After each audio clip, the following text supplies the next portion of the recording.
In the decades before bebop transformed the jazz world, the music moved to a different beat, one shaped by the bright brass and driving rhythms of the swing era. The 1930s and early 1940s belonged to the big bands, powerful ensembles that filled ballrooms and radio waves with a sound both exuberant and tightly controlled. It was a time of spectacle and syncopation, when jazz's infectious energy drew dancers to the floor and bandleaders became household names. Yet beneath the surface dazzle, a quiet restlessness simmered among the musicians, young talents who chafed at the boundaries of what was possible within the prevailing style. Swing did not appear overnight. Its roots reach back to ragtime, Dixieland, and the blues, evolving gradually from the small, improvisation-driven combos of New Orleans into the grand orchestras that would define the era. By the mid-1930s, America was swept up in the rhythm of swing, a style that prized a strong beat, catchy melodies, and arrangements that kept feet moving to the latest dance craze, the Lindy Hop. The Savoy Ballroom in Harlem, with its legendary Battle of the Bands, was a vibrant hub where music and movement met in joyful communion. Jazz's transformation from intimate club music to a national sensation was propelled by these big bands, which expanded the size and scope of the music while shifting its focus from collective improvisation to more formal arrangements. A typical swing orchestra featured a dozen or more musicians, sections of trumpets, trombones, saxophones, and a driving rhythm section. Arrangers held immense power, crafting intricate charts that dictated what each instrument played and when. Improvisation, once the lifeblood of early jazz, did not disappear, but became a carefully woven feature of the performance. Solo spots were given to star players, while the rest of the band provided tightly scripted support. The music's commercial appeal was undeniable. Vocalists like Billie Holiday and Ella Fitzgerald rose to stardom, and bandleaders such as Count Basie, Benny Goodman, Duke Ellington, and Bob Crosby became icons. For many musicians, however, this structure brought frustration as well as fame. The discipline of written arrangements left little room for personal expression, and the repetition demanded by nightly performances and long tours wore down even the most dedicated artists. For all its sparkle, the music could feel like a gilded cage, one that limited the creative possibilities of those who yearned to explore new sounds and push beyond familiar harmonies. The swing era was shaped not only by artistic ambition, but also by the realities of its time. The Great Depression cast a long shadow, making steady work precious and shaping the economics of touring and recording. Segregation remained a harsh fact of life, as black musicians navigated a world of limited opportunities and segregated venues, even as their music crossed every social barrier. Some bands, like Benny Goodman's, took tentative steps toward integration, but most operated within the boundaries set by society. Despite these constraints, the music continued to evolve. Soloists pushed against the limits of what was expected, and small groups began to experiment in after-hours clubs, planting the seeds for a new jazz revolution. Into this world of swing, two young musicians were forging their identities: Charlie Parker, a saxophonist from Kansas City, and John Burke's Dizzy Gillespie, a trumpeter from South Carolina. Their paths would eventually cross in the crucible of New York's jazz scene, but their stories began in the heart of the swing era, shaped by the very traditions they would come to challenge. Charlie Parker's early life was marked by both struggle and determination. Born in Kansas City, Parker grew up in a city alive with music. Kansas City was a vital center for jazz, home to a thriving nightlife and some of the era's most celebrated musicians. Parker's formative years were spent absorbing the sounds of the swing bands that dominated the local scene. He was especially drawn to the work of saxophonists Lester Young and Buster Smith, both associated with the Count Basie Orchestra, a band renowned for its relaxed, fluid approach to swing.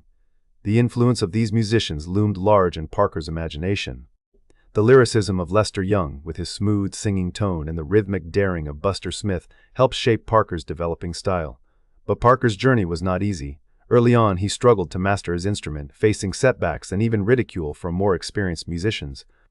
According to those who knew him, Parker responded to these challenges with relentless dedication, practicing for hours each day in pursuit of the technical mastery he so admired in his heroes. The Kansas City scene, with its blend of competitive jam sessions and supportive community, provided both the inspiration and the proving ground for Parker's evolving artistry. As Parker honed his craft, he encountered a constellation of other swing-era stars, including saxophonist Chu Berry and trumpeter Roy Eldridge. These musicians, celebrated for their improvisational prowess, offered Parker a glimpse of what might be possible if the boundaries of swing could be pushed just a bit further. The energy and excitement of these early influences became the raw materials from which Parker would later build his own revolutionary sound. Meanwhile, in Cheraw, South Carolina, John Burks Gillespie was embarking on his own musical journey. Nicknamed Dizzy for his irrepressible personality and playful stage antics, Gillespie grew up in a family where music was ever present. He began playing piano as a child before falling in love with the trumpet, a choice that would set the course for his life. Gillespie's early musical training was rigorous. He studied music theory and trumpet technique, developing a technical facility that would later become the envy of his peers. Gillespie's first major professional experience came with the band of Teddy Hill, but it was his time with Cab Calloway's orchestra that truly launched his career. The Calloway Band was one of the premier swing ensembles of the era, performing to packed houses and attracting top talent. Gillespie's playing was influenced by the fiery trumpet style of Roy Eldridge, whose daring improvisations and powerful sound set a new standard for jazz trumpet. Gillespie absorbed these lessons eagerly, blending them with his own boundless inventiveness. The swing world offered both opportunity and constraint. For a musician as gifted and restless as Gillespie, the rigid structure of big band arrangements could feel stifling. The solo spots were coveted but fleeting, and the rest of the time was spent supporting the ensemble or sticking to the written charts. Like Parker, Gillespie was driven by a desire to break free from these limitations, to find a way to make the music more personal and adventurous. By the early 1940s, both Parker and Gillespie had gravitated to New York City, drawn by its reputation as jazz's creative epicenter. In Harlem, after the regular gigs were over, musicians gathered at clubs like Clark Monroe's Uptown House. These after-hours sessions became laboratories for experimentation, free from the constraints of the commercial dance band circuit. Here, Parker and Gillespie crossed paths with other ambitious young players, sharing ideas, testing boundaries, and exploring new harmonic and rhythmic possibilities. It was in these smoky, crowded rooms that the first stirrings of bebop began to take shape. The atmosphere of these jam sessions was worlds apart from the grandeur of the big band stage. There were no audiences demanding familiar tunes, no arrangements to follow, no need to keep the dancers happy. Musicians could stretch out, trading solos and ideas, pushing each other to ever greater heights of creativity. The language of swing, its chords, its rhythms, its phrasing, became the starting point for something entirely new. Parker and Gillespie, each shaped by the strengths and frustrations of the swing era, became leading voices in this underground movement. The transition from swing to bebop was not abrupt, nor was it universally embraced. For many fans, the big bands represented the golden age of jazz, a time when the music was accessible, joyful, and danced to by millions. The new sound emerging from Harlem's jam sessions was more challenging and complex, music made for listening rather than dancing, and often bewildering to those accustomed to the old ways. But for Parker, Gillespie, and their peers, the limitations of swing were a call to action. They sought to create music that reflected their full range of emotions and ideas, music that demanded as much from its listeners as it did from its performers. This revolution did not erase the achievements of the swing era. Instead, Parker and Gillespie drew upon its best qualities: the drive of the rhythm section, the lyricism of the soloists, the possibilities of group interplay, while discarding what they saw as unnecessary constraints. The big bands had shown what jazz could achieve on a grand scale. The beboppers would show what was possible when the individual voice was given free rein. As the 1940s unfolded, Parker and Gillespie emerged as the standard bearers of this new direction. Their partnership in the clubs and recording studios of New York would set the template for modern jazz, inspiring a generation of musicians to follow their lead. But their innovations owed much to the world they grew up in, a world of swing and struggle, of discipline and daring. The revolution they sparked was not a rejection of the past, but a response to its possibilities and its limits. In their hands, jazz would become, once again, an art of surprise, invention, and boundless expression. The late-night air in Harlem crackled with a restless creative energy, the kind that arises when a generation of artists senses the world shifting beneath their feet. In the early 1940s, as the glow of the swing era began to fade, a handful of young musicians gathered around battered instruments in the back rooms of clubs like Minton's Playhouse and Monroe's Uptown House. Among them stood two figures destined to become the twin architects of a new sound: alto saxophonist Charlie Parker and trumpeter Dizzy Gillespie. Their meeting was more than a convergence of musical minds. It was the spark that ignited a revolution known as bebop. Parker and Gillespie's partnership was forged in these late-night sessions, where the rules of swing gave way to wild, uncharted territory. Here, the music was not for dancers or casual listeners, but for the musicians themselves, who pushed each other to the limits of their technical and creative abilities. Minton's Playhouse, in particular, became a crucible for experimentation. Surrounded by peers like Thelonious Monk and drummer Kenny Clarke, Parker and Gillespie stretched the rhythmic and harmonic boundaries of jazz, transforming it from a familiar form into something startlingly new. These nights were not simply about playing faster or louder. What set Parker and Gillespie apart was their relentless curiosity and the depth of their musical dialogue. Parker, known to friends as Bird, was a study in contrast, soft-spoken yet fiercely driven. His alto saxophone lines darted and soared, laced with chromatic runs, unexpected rhythmic accents, and harmonies that seemed to rewrite the language of jazz in real time. Gillespie, ever the extrovert, matched Parker's intensity with a trumpet style that was both dazzling and precise. His solos leapt across the instrument's register, peppered with angular phrases and high notes that danced on the edge of control but never lost their musical sense. The partnership between Parker and Gillespie was as much about personality as it was about music. Gillespie, with his broad grin and irrepressible humor, often played the role of the keeper, steadying the mercurial Parker, whose struggles with addiction were already casting shadows over his remarkable talent. Their differences extended to their backgrounds and temperaments, yet in music, they found common ground. Both were voracious students of harmony and rhythm, eager to dismantle the conventions of the past and build something new from the ground up. Central to the bebop revolution was the shift from big bands to smaller combos. In these intimate settings, musicians were free to converse musically in ways impossible amid the tightly arranged, massed sound of a swing orchestra. The rhythm section, once relegated to keeping time, was liberated. Drummers like Kenny Clarke began to use the ride cymbal as the primary timekeeper, freeing the bass drum and snare for accents and dialogue. Pianists like Monk contributed angular, unpredictable voicings that challenged soloists to respond in kind. Bassists, meanwhile, walked complex lines that propelled the music forward while hinting at the new harmonic landscape. What emerged from these sessions was a music that demanded as much from its listeners as it did from its creators. Bebop was fast, sometimes blindingly so. Tempos soared, melodies twisted and turned, and improvisations became extended flights of imagination. But it was not just speed or virtuosity that defined the genre. The harmonic language of bebop was dense and sophisticated. Parker and Gillespie, drawing on their deep knowledge of jazz standards, began composing new melodies, contrafacts, over the chord changes of familiar songs, infusing them with altered chords and dissonances. This approach allowed for nearly limitless improvisational possibilities, as each soloist could navigate the harmonic terrain in unique ways. Parker's improvisational technique, in particular, became legendary. He was known for his use of formulas and riffs, short, flexible musical ideas that could be adapted to fit the underlying chords. These building blocks, combined with his penchant for chromatic passing tones and asymmetrical rhythmic phrasing, gave his solos a sense of unpredictability and urgency. Parker's solos were not simply variations on a theme, but explorations of an entirely new musical logic. He often played through the chord changes at breakneck speed, outlining extended harmonies and substituting chords in real time, all while maintaining a sense of melodic coherence.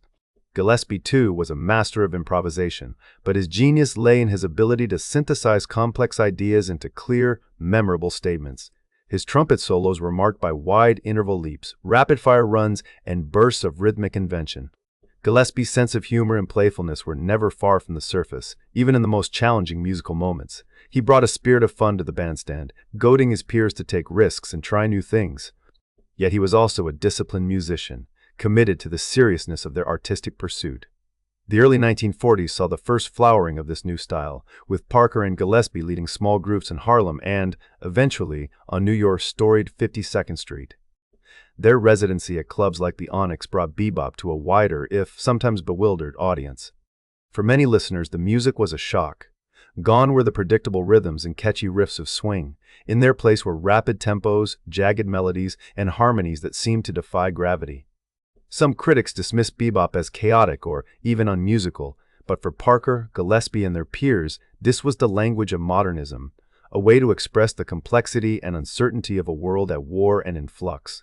World War II formed the backdrop of bebop's emergence, and its influence was felt in both the emotional tenor of the music and the circumstances of its creation. The war disrupted the big band circuit and led to a musicians' strike that curtailed commercial recordings, giving rise to a community of musicians who relied on live performance and informal jam sessions to hone their craft.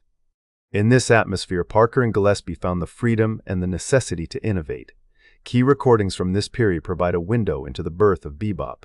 Groovin' High, recorded in 1945, is often cited as the first famous bebop record. The tune, adapted from the chord changes of whispering, showcases the breakneck interplay between Parker's saxophone and Gillespie's trumpet, supported by a rhythm section that propels the music forward with relentless drive.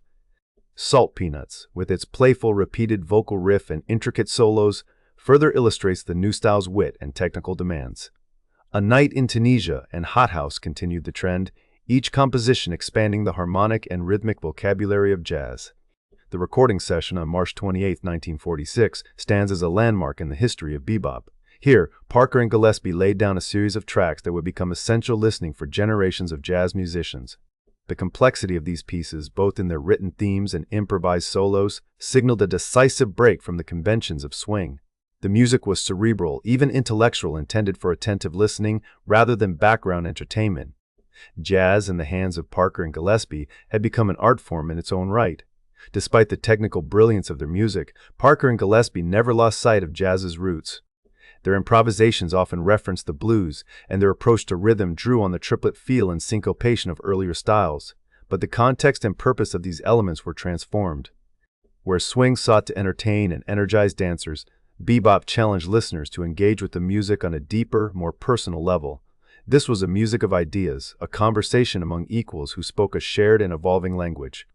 The impact of Parker and Gillespie's innovations extended far beyond their own performances. They inspired a generation of musicians, among them Thelonious Monk, Miles Davis, and Max Roach, to explore the possibilities of the new style. The rhythm section, once relegated to a supporting role, became an equal partner in the musical dialogue. Drummers like Clark pioneered new approaches to timekeeping, while pianists and bassists developed more interactive and harmonically adventurous methods. The result was a transformation not only of jazz's sound, but of its very structure as a collaborative art, yet the path was not without obstacles. The complexity of bebop's melodies and harmonies made it inaccessible to many casual listeners, and the insular world of after-hours clubs could be daunting. Parker, in particular, struggled with personal demons, his prodigious talent often accompanied by bouts of addiction and instability.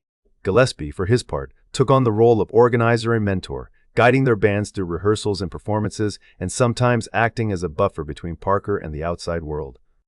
Their partnership was tested by these challenges, but their shared commitment to the music remained unshaken. The story of Parker and Gillespie's collaboration is also one of recorded legacy. The practice of composing new melodies over established chord progressions, a hallmark of bebop, allowed them to both honor and reinvent the jazz tradition. Each recording became both a statement of intent and a challenge to others. This is what jazz can be if you are willing to listen closely and think hard. Their work on albums such as Bird and Diz, recorded in 1950, captures the synergy between the two, a conversation in which each pushes the other to greater heights. Occasionally, glimpses of their chemistry survive in rare live footage. One such event, broadcast in 1952 on the Dumont television network, preserved the only known video of Parker and Gillespie performing together. The quintet's rendition of Hot House that night is a testament to their intuitive interplay, each phrase tossed from saxophone to trumpet, answered and embellished, the music crackling with a sense of invention even after years of partnership. The rise of bebop marked a turning point in jazz, one that historians regard as the birth of modernism in the genre. The innovations of Parker and Gillespie, harmonic daring, rapid tempos, chromatic improvisation, and the elevation of the soloist set the course for decades of jazz to come. Bebop was more than a style. It was an ethos, a call to wake up creatively and socially, to refuse easy answers and instead embrace the complexity of the moment. As Parker and Gillespie's partnership matured, their influence spread beyond the clubs and into the wider world. Bebop inspired a cultural movement that valued artistic integrity and individual expression over commercial appeal. It challenged audiences to listen more closely, to appreciate the artistry and intellect required to navigate its labyrinthine structures. In the process, jazz itself was transformed from popular entertainment to a modern art form, capable of expressing the full range of human experience. Looking back, the birth of bebop stands as one of the central chapters in jazz history. It was a moment when two extraordinary musicians, driven by curiosity, discipline, and a refusal to accept boundaries, changed the course of American music. Their innovations still echo through the work of every improviser who dares to leap into the unknown, trusting that, like Parker and Gillespie, the music will catch them and carry them forward. The story of bebop is, at its core, a story of transformation, of art, of culture, and of the artists themselves. When the dust settled after the musical revolution sparked by Charlie Parker and Dizzy Gillespie, the world was left not just with a new sound, but with a new way of hearing and thinking about music. The partnership between Parker and Gillespie, forged in late-night clubs and on bandstands that seemed almost too small to contain their energy, became the axis on which modern jazz would turn. As the years unfolded, it became clear that their impact reached far beyond the tight circles of musicians and aficionados who first thrilled to the sound of bebop. Their legacy rippled through generations, across continents, and into the very fabric of 20th century culture. Bebop's influence was immediate and unmistakable, but its deepest effects took time to reveal themselves. After 1945, jazz entered a period of rapid evolution, branching into styles as varied as cool jazz, hard bop, and eventually the abstract forms of free jazz. Yet through all these changes, the innovations introduced by Parker and Gillespie remained foundational. Their approach to improvisation, harmony, and rhythm became the standard against which all subsequent jazz was measured. Musicians who came of age in the decades following bebop's birth found themselves both liberated and challenged by its legacy, striving to match the technical prowess and creative daring that Parker and Gillespie embodied in every note. For Parker, the years following bebop's explosion were a mix of triumph and struggle.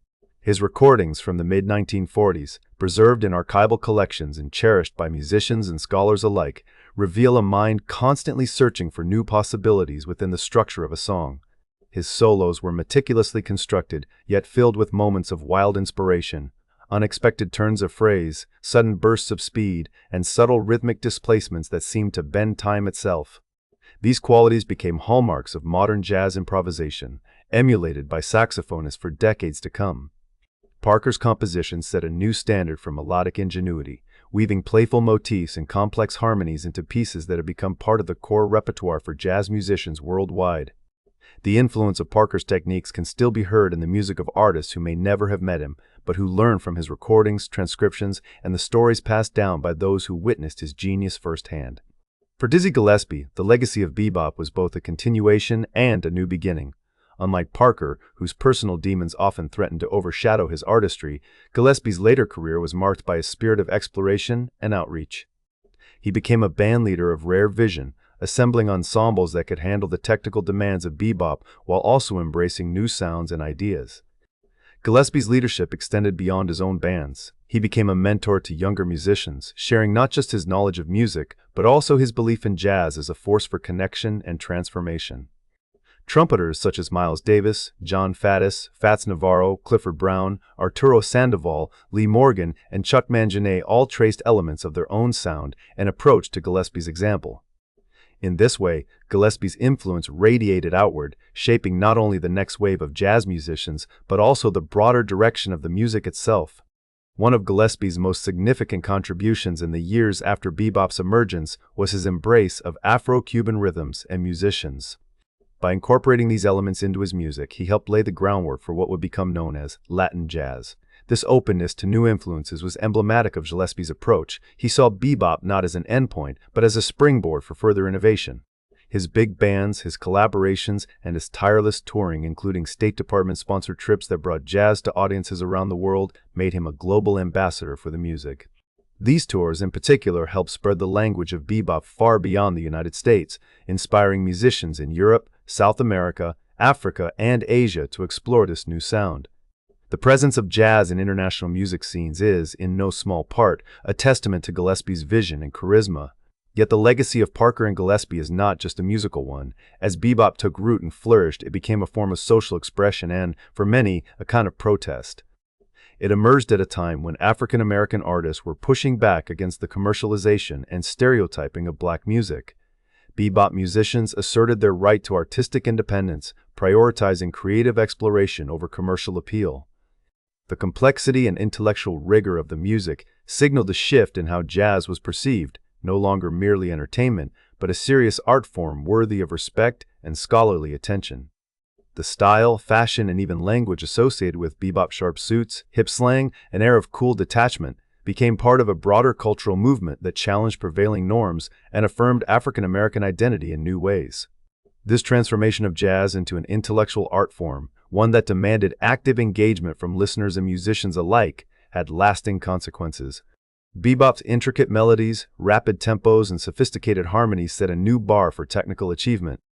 Just as important was the ethos it fostered, a belief in the value of personal expression, risk-taking, and the relentless pursuit of originality. These values became central to the jazz tradition, shaping the attitudes and aspirations of countless musicians who followed in Parker and Gillespie's footsteps. As the years passed, the influence of bebop could be heard in every corner of the jazz world. The cool jazz movement, with its emphasis on subtlety and restraint, was in many ways a response to the intensity of bebop, yet it retained the harmonic and rhythmic complexity that Parker and Gillespie had introduced. Hard bop, which brought a more soulful and bluesy feel to the music, built directly on the foundation laid by bebop's pioneers.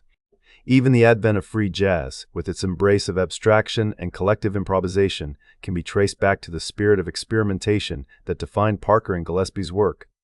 Their legacy, in other words, was not limited to a single style or era. It became a touchstone for creativity and innovation across the jazz spectrum. The scholarly study of jazz, which has grown steadily since the 1950s, owes much to the example set by Parker and Gillespie. Their recordings, compositions, and performances are now the subject of detailed analysis, preserved in archives and studied in classrooms around the world. Musicians, historians, and enthusiasts pore over transcriptions of Parker's solos, marveling at the precision and inventiveness of his improvisations. Gillespie's reflections on bebop, his insights into its myths and realities, have shaped how the music is understood and remembered.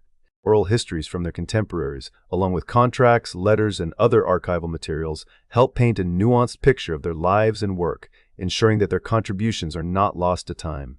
But for all the reverence that now surrounds Parker and Gillespie, their journey was anything but easy. Both men faced profound personal and professional challenges. Parker's struggles with addiction and instability are well documented, casting a long shadow over his later years. Gillespie, in his role as both collaborator and caretaker, was often called upon to steady the ship, a burden he bore with remarkable grace and good humor. The pressures of life on the road, the demands of constant innovation, and the skepticism of critics who initially dismissed bebop as chaotic or inaccessible, all of these factors tested their resolve. Yet through it all, their commitment to the music and to each other never wavered. The partnership between Parker and Gillespie was, in many ways, a study in contrasts. Parker, the introspective genius, chasing musical visions that only he could fully articulate. Gillespie, the exuberant organizer, translating those visions into collective action and inspiring others to join the journey. Their friendship and artistic kinship became a model for future generations of jazz musicians, many of whom saw in their example the possibility of balancing individuality with collaboration, discipline with spontaneity. The sense of community they fostered on stage, in the rehearsal room, and in their informal mentoring of younger players remains a vital part of jazz's enduring appeal. The global spread of bebop, and of jazz more broadly, testifies to the universality of the questions Parker and Gillespie posed through their music. What does it mean to be free within structure? How can tradition be honored while also being transformed? These are not just musical questions, they are human ones, and they continue to resonate with listeners and players alike. From the bustling jazz clubs of New York to concert halls in Paris, Tokyo, and Havana, the echoes of Parker's alto saxophone and Gillespie's bent trumpet can still be heard. Today, the artistry of Parker and Gillespie continues to shape modern music in ways both direct and subtle. Trumpeters, saxophonists, and rhythm section players alike study their recordings, borrowing licks, phrases, and harmonic ideas. But perhaps more important is the example they set, the relentless pursuit of something new, the refusal to be boxed in by convention or expectation. In a world where the pressure to conform is ever present, the legacy of bebop stands as a reminder of the power of creativity and integrity. As one listens to the historical recordings that captured Parker and Gillespie at the height of their powers, it is impossible not to sense the urgency and joy that animated their music. The interplay of syncopation, the quicksilver exchanges between soloist and band, the moments of surprise and delight, all speak to a partnership that was greater than the sum of its parts. Their legacy, preserved in sound and story, remains alive wherever jazz is played, studied, and loved. In the end, the story of bebop is not just about notes and rhythms, or even about the lives of two extraordinary musicians. It is about the capacity of art to change the world, to challenge assumptions, and to bring people together in pursuit of something beautiful and true. Charlie Parker and Dizzy Gillespie, through their partnership and their music, left a legacy that continues to inspire, provoke, and uplift. Their syncopated revolution, born in the shadows of late-night clubs and carried across oceans and generations, stands as one of the great achievements of American culture, a testament to what can happen when genius meets opportunity and when the language of music is used to speak the deepest truths of the human experience.